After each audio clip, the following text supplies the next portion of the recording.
Bună, sunt Larisa și m-am gândit să trag asta așa, ca să vă distrez.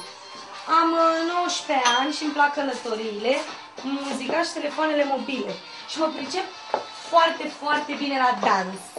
Eu acum sunt singură, de fapt de 3 luni sunt singură, după ce mi-a dat papucii iubitul meu, Daniel.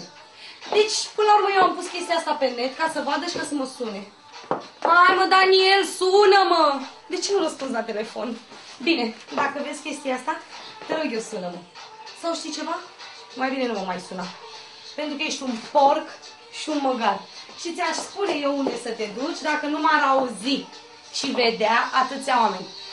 În fine, am nevoie de un băiat care să mă ajute să mă răzbun pe ticălos. Înțelegeți? Am eu un plan de răzbunare. Dar o să vi zic în următoarea pagină de jurnal filmat. Să vedeți ce pot să fac. Când eram mai mică, profesorul meu de gimnastică mi-a zis că am mobilitate foarte, foarte bună. În fine, nu știu ce înseamnă asta, dar, mă rog, probabil de-aia îmi plac telefoanele mobile cadou.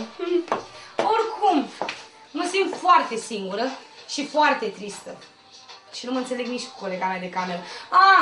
Stau la camera 5 și Bou, cu care am fost, tot râdea de mine ca fata de la camera 5. Plus că mai râdeau și idioții aia de la blog de la el. Înainte mai râdeam și eu, că nu m-am prins, dar după aia mi-am dat seama că fraierii făceau mișto de mine. Oricum, cam asta e. Dacă aveți vreo idee în planul meu de răzbunare, vă rog eu, lăsați-mi mesaje.